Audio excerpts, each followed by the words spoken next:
at the storage unit, and we got some pretty good sales. One sale actually is not here. It's that like furry vest thing that I got for $7, so for $40 free shipping. Then we have a whole bunch of Revere wear, $25 plus shipping. What's going on with these, and we've almost sold out of like a ton of them right now, is that we've just dropped a whole bunch of prices on them. We sold a picture, what was that, $10 plus shipping of the USS Saratoga. Pretty cool. We got those for free. Sold some Kiss VHSs for a reasonably priced, like $15 plus shipping. Sold this really cool hat. We got it for $1, sold for $9 plus shipping. Then a San Francisco denim hat. I think this was also $9 plus shipping. The Hard Rock Cafe shirt, that's sold for I think only $10 plus shipping. That's out of New Orleans. Claudine, thank you so much for buying the Tinkerbell. It was earrings and a pin, right? We do appreciate it. Then the big sale are the onyx marble lamps. These sold for $250. We paid about $40 for these and the big scale. So if you think about it, we probably have about $15 or less than $15 into each one. They sold for $250, and I mean shipping isn't going to be that difficult, is it? I mean, they're not too terribly breakable. They could ship, but you're really good at shipping big things now, so these things will be good to go. We did have a request to go over our storage area, like how we skew things and how we organize everything. So we're gonna do a quick run through of this storage unit, because I mean, we do mess up, you know, a couple times, but most of the mess ups are going to be before we actually do our custom SKUs. And then they're the ones that are not actually labeled and they're just sitting on shelves. But a lot of times what we do is after we custom SKU them and put them in, we don't have a problem picking them. So we're going to start on this side of the storage unit. So as you can tell right here, we have golf clubs, and these are sets, putters, irons, woods, and things with head covers.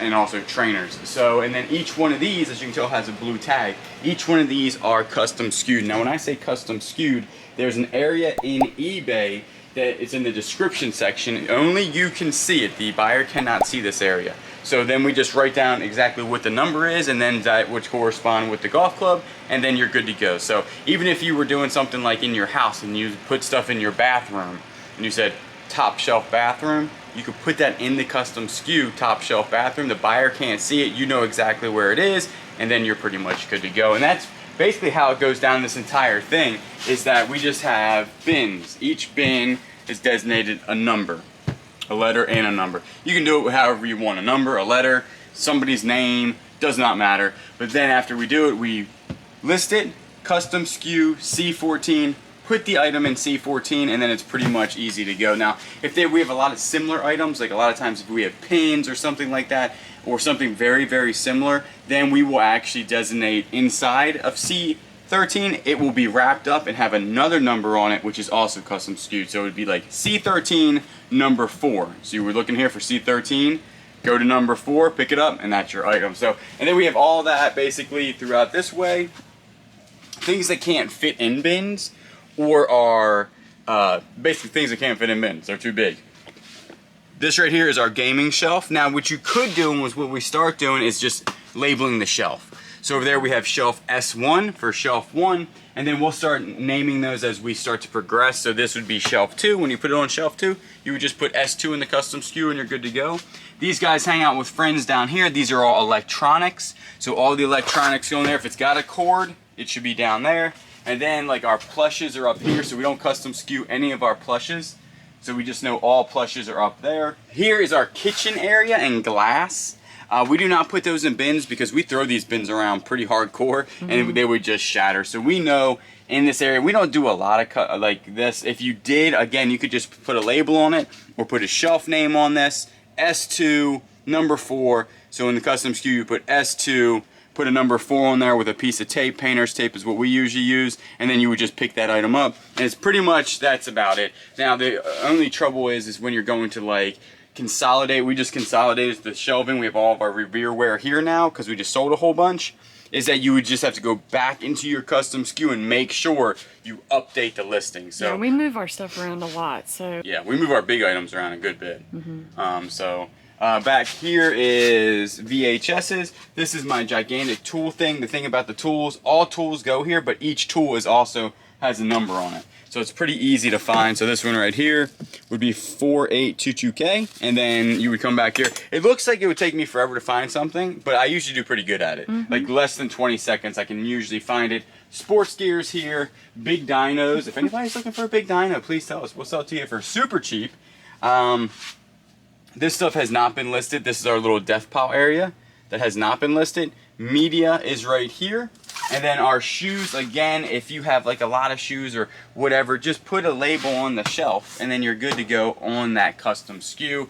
I never put it in the description and I never put it in the title, or I try to stay away from that just because it's confusing. And then we get back to like this area, which is all just in our bins. Now like stuff like this that would take us forever that has already been like in a box that's named, we had so many Hallmark keepsakes that we weren't going to put them in a bin themselves. We already had them in these boxes. We know where they are. It doesn't take that long to look through them. We didn't put them in their own boxes. Number one, because we listed like 200 a day.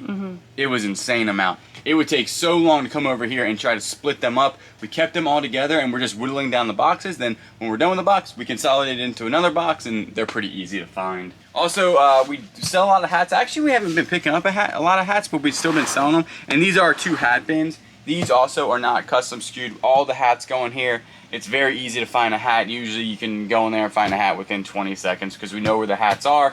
And the hat bins come in handy because we don't want them to get crushed. If you were to put them in like one of these, like an expensive hat, I feel like they would get crushed because we put all types of heavy stuff in these. In the hat bin, only hats go in here so they don't get crushed. They can mold into one another, like as you can see right here on this side, is none of those hats are getting crushed. They stay nice and in their shape. And that's really it. Like this stuff right here is all like things. This was before we did the custom SKU, and that's the thing. If you're starting out, my best advice to you is get an inventory system early. And start with one bin, number 1 or whatever you want to call it, and start doing your inventory at day 1, because when you get too far into it, like I was 1,000 to 1,500 items in with no inventory whatsoever, like no inventory system. I didn't know where things were. I had things on shelf. Then when she came full time, she was like, this is not working out. So that's when we switched to the bins. We like the clear bins too because we're human and we mess up sometimes. We'll put, it was supposed to go in C4 and I accidentally put it in C6. Well, guess what? We can pull the bin out, and if it's like a pretty readily easy to see item, we can see it right off the bat. I know a lot of people use black bins. We like clear bins so you can see through them. And that was actually your idea, is to get clear bins. So we use all clear bins and they fit really well. Our shelving units came from Walmart. The Walmart shelving units, we like them skinnier.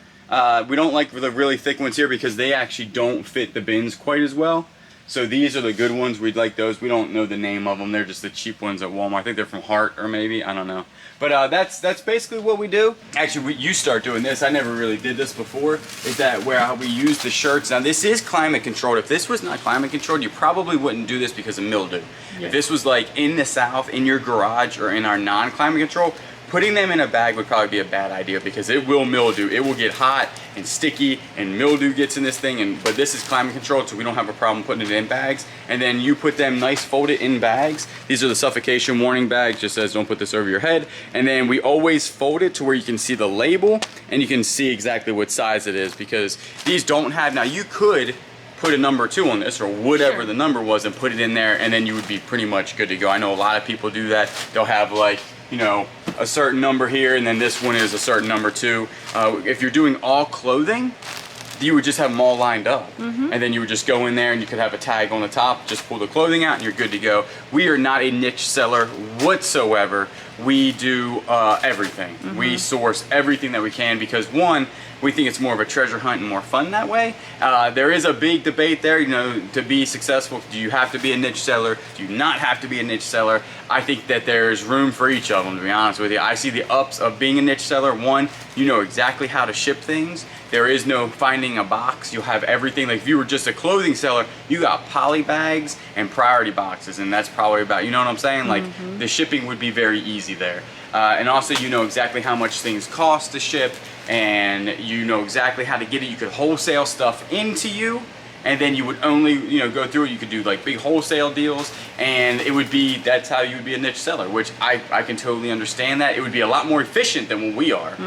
We are more of a treasure hunter that goes out and finds a whole bunch of stuff. I think it keeps it fresh, and we make, you know, a living doing it on eBay. So we think that we like it that way, but I can see, you know, the difference in being a niche seller or being an everything seller. We are an everything seller. That's kind of how we like it. One, to be a niche seller, we would have to then buy wholesale. Tell us down below, what do you think? Are you a niche seller? Are you a everything seller? We are a treasure hunter, so we are an everything seller, but I can see where, you know, where both of them would work out.